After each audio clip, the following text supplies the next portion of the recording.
भारत की ममिंग चलबी टेनिस प्लेयर सानिया मिर्जा अमदी फॉर्मर पाकिस्तानी क्रिकेटर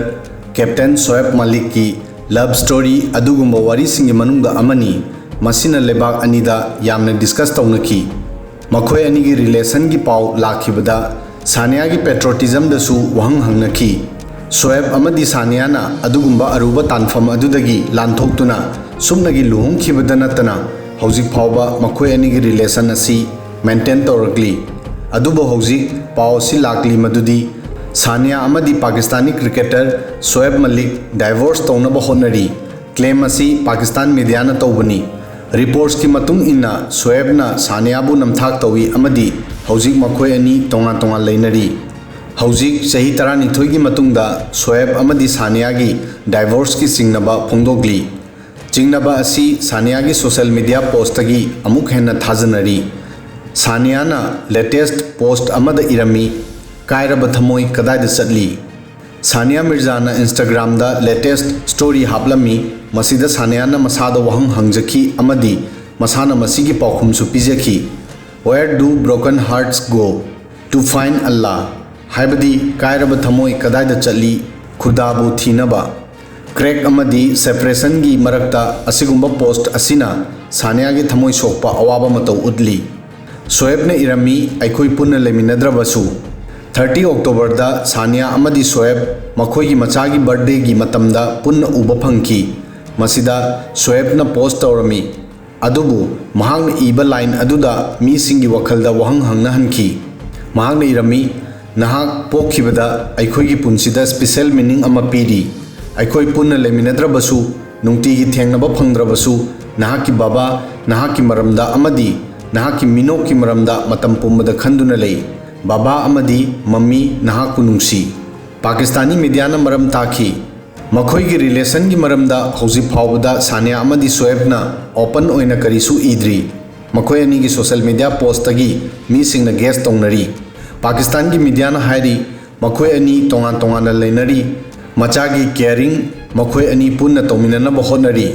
रिपोर्ट्सता सुबनगी मसिदंग हायरी मदुदी शोएबना महाकी टीवी शोदा सानियाबु चीट तौखी अदुबु शोएबना मसिगी मरमदा करिसु हायद्री शोएब अतोपा अमग रिलेशन लेबगी वाफमसु रिपोर्ट असिदा उत्री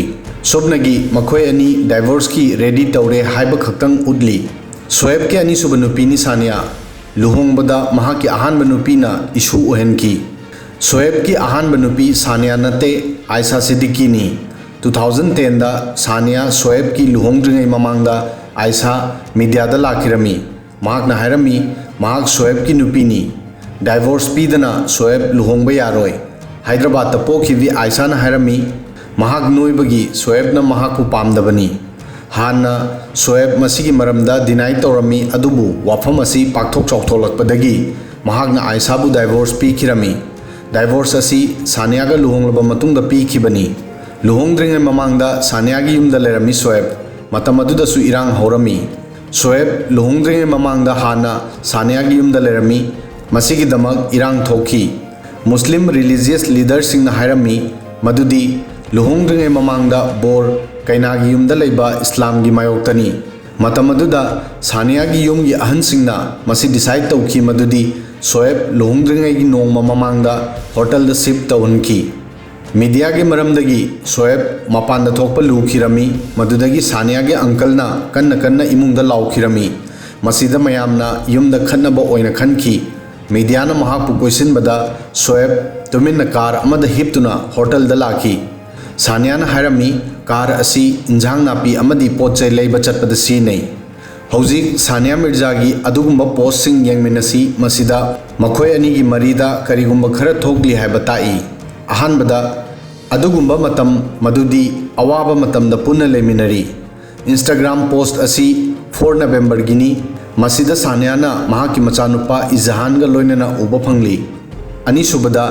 अल्लाहना खंगी मदुदी नहाकीदमक फगदबा करिनो सानियाना इंस्टाग्राम स्टोरी दा इकी अल्लाहना खंगी मदुदी नहाक वारे हौजी ओरिबा पुंबसी एक्सेप्ट तौबदा नहाक ngамद्रे महाक खंगी मदुदी नहाकीदमक करीना फगनी लंबी अदुदा नहाकपु चलहली महाकपु थाजो अहुम सुबदा नहाकीदमक स्पेस पामी ꯑꯩꯒꯤ ꯄꯨꯛꯅꯤꯡꯒꯤ ꯈꯣꯟꯖꯦꯜ ꯇꯥꯕ ꯐꯪꯉꯤ꯫ ꯁꯥꯅꯤꯌꯥꯒꯤ ꯄꯣꯁꯠ ꯑꯁꯤ ꯁꯣꯁꯤꯌꯦꯜ ꯃꯤꯗꯤꯌꯥꯗ ꯚꯥꯏꯔꯦꯜ ꯑꯣꯏꯔꯤ꯫ ꯃꯁꯤꯗ ꯃꯍꯥꯛꯅ ꯏꯔꯝꯃꯤ, ꯃꯔꯛ ꯃꯔꯛꯇ ꯃꯍꯥꯛꯀꯤꯗꯃꯛ ꯁ꯭ꯄꯦꯁ ꯄꯥꯝꯃꯤ,